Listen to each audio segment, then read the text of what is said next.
മൂന്നിലവ് ഗ്രാമപഞ്ചായത്ത് 5-ാം വാർഡിലെ മങ്കൊമ്പ് അഞ്ചുകുടിയാർ റോഡ് തദ്ദേശ റോഡ് പുനരുദ്ധാരണ പദ്ധതി പ്രകാരം 25 ലക്ഷം രൂപ അനുവദിച്ച് പണി തീർത്തു.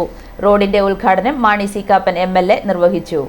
MLA മാണി സി കാപ്പൻ ഉദ്ഘാടനം നിർവഹിച്ചു. ഈ അഞ്ചുകുടിയാർ റോഡിന് വേണ്ടി സത്യത്തിൽ ഏറ്റവും കൂടുതൽ മെനക്കെട്ട ജോർജ് ഒരു ദിവസം ഒരു 5 ഗോൾ വെച്ച് വിളിക്കുമായിരുന്നു. എന്നിട്ട് PC തോമസിനെ കൊണ്ട് എന്നെ വിളിപ്പിച്ചു. അവസാനം ഞാൻ പറഞ്ഞു കൊടുക്കാം. അപ്പോൾ എത്ര രൂപ വേണോ? ആദ്യം 10 ലക്ഷം രൂപ വെച്ചാൽ തികയാതെ വന്നു.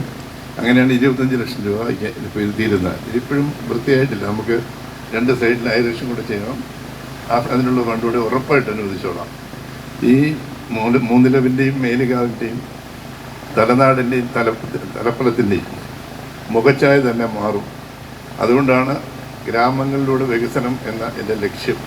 ഈരാറ്റുപേട്ട ബ്ലോക്ക് പ്രസിഡന്റ് മറിയാമ്മ ഫെർണാണ്ടസ് സ്വാഗതം ആശംസിച്ചു. Block member Bindu Sebastian, ward member Lincy James, youth Congress president Stanley Mani എന്നിവർ ആശംസകൾ അർപ്പിച്ച് സംസാരിച്ചു. മാങ്കൊമ്പ് ഇടവക വികാരി reverend Roy P. Thomas, upper Mankombu ഇടവക വികാരി റവറന്റ് ഡീക്കൻ ഇമ്മാനുവൽ രാജ് എന്നിവർ മുഖ്യപ്രഭാഷണം നടത്തി. സ്റ്റെനി ചാക്കോ, ജസ്റ്റിൻ ജോൺ, ടോമി കുരിശങ്കപ്പറമ്പിൽ, ജോസഫ് മണർകാട്ട്, ജോർജ് കുട്ടി പുത്തൻവീട്ടിൽ, സെബാസ്റ്റ്യൻ മൂത്തശ്ശേരിൽ, ജോസഫ്, സാമുവൽ നടുവിലെ പുരയ്ക്കൽ, സാമുവൽ കട്ടിലാനിക്കൽ, കൃഷ്ണൻകുട്ടി നെല്ലിക്കശ്ശേരിൽ, മോഹൻ സാം മൂത്തശ്ശേരി, മാത്യു മണർകാട്ട് എന്നിവർ സംസാരിച്ചു.